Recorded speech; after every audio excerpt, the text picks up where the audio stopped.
Welcome to Crochet Basics with Melissa from C. Melissa Craft and a Crafter's Paradise.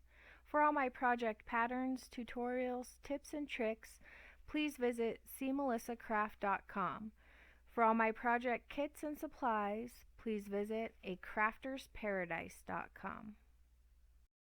I'm going to show you how to crochet a chain.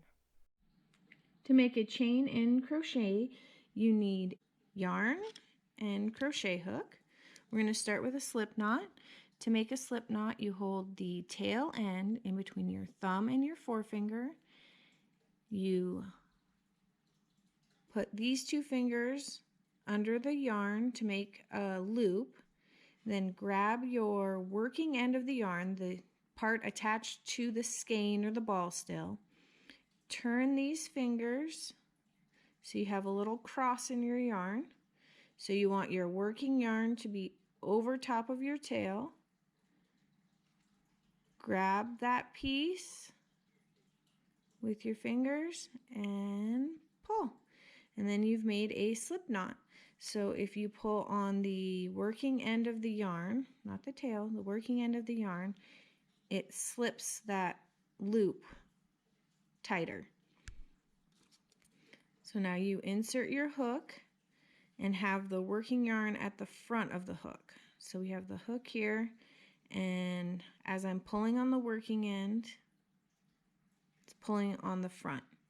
So to chain, you take your working end of the yarn, you come over,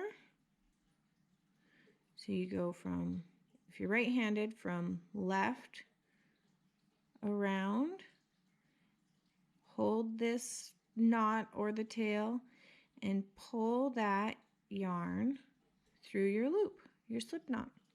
So that there you have one chain. We're going to do the same thing. Yarn over and pull through your loop. So now we have two chains. Yarn over and pull through that loop. So you would just continue that process until you get the desired number of chains.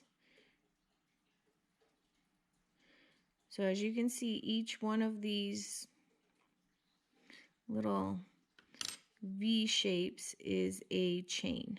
So this is one chain. This is one chain. So if we're counting this one, we would have 1, 2, 3, 4, 5.